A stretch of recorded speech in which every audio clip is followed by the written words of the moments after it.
एकता में बल। आज मैं एक कहानी सुनाऊंगा। कबूतरों के सरदार माथा पीटा। ओह, यह तो हमें फंसाने के लिए फैलाया गया जाल था।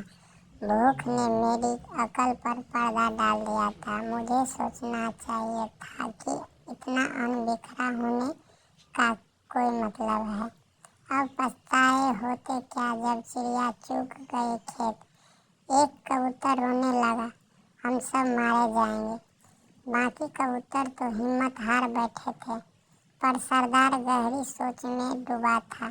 एकाएक उसने कहा, सुनो, जाल मजबूत है, यह ठीक है, पर इनमें सभी इतनी शक्ति नहीं कि एकता ही शक्ति को हरा सके। हम अपनी सारी शक्ति को जोड़ तो मौत के मुंह से जाने से बच सकते हैं। युवा कबूतर फड़फड़ाया, चाचा बताओ, तुम कहना क्या चाहते हो? जाल ने हमें तोड़ रखा है, शक्ति कैसे जोड़े? सरदार बोला, तुम सब चोंच से जाल को पकड़ो, फिर जब मैं उर्फ कहूँ तो एक ही साथ जोर लगाकर उड़ना। सबने ऐसा ही किया। तभी जाल बिछाने वाले बहेलिया आता नजर आया। जाल में कबूतर को फंसा देख उसकी आंखें चमकी। हाथ में पकड़ा डंडा और उसने मजबूती से पकड़ा व जाल की ओर दौड़ा। बहेलियों जाल से कुछ ही दूर था कि कबूतरों का सरदार बोला, फुर्र। सारे कबूतर एक साथ जोर लगाकर उड़े तो पूरा जाल हवा में ऊपर उठा और सारे कबूतर जाल को लेकर ही उड़ने लगे। कबूतरों को जाल सहित उड़ते देख बहेलिया अवाक रह गया। कुछ संभला तो साथ के पीछे दौड़ने लगा।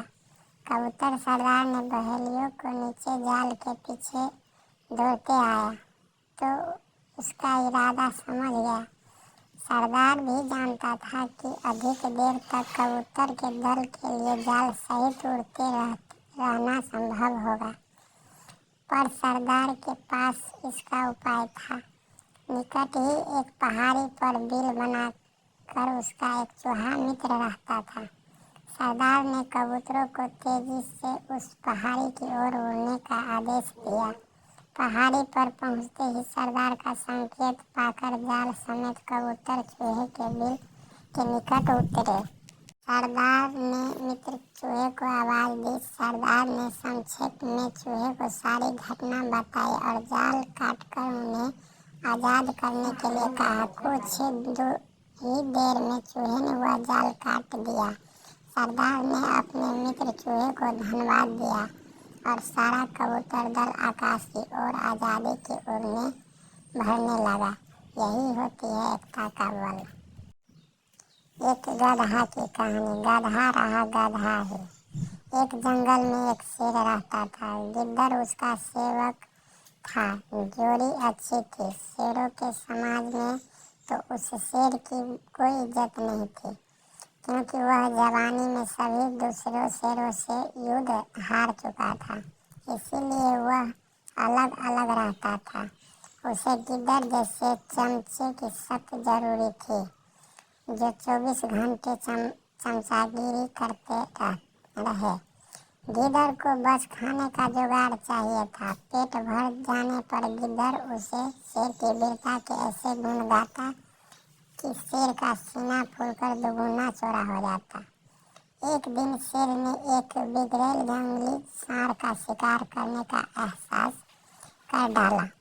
सांड बहुत शक्तिशाली था। उसने लात मारकर शेर को दूर फेंक दिया। जब वह उठने को हुआ तो सांड ने फां फां करते हुए शेर की सींगों की एक पेड़ के साथ रगड़ दिया। किसी तरह शेर जान बचाकर भागा।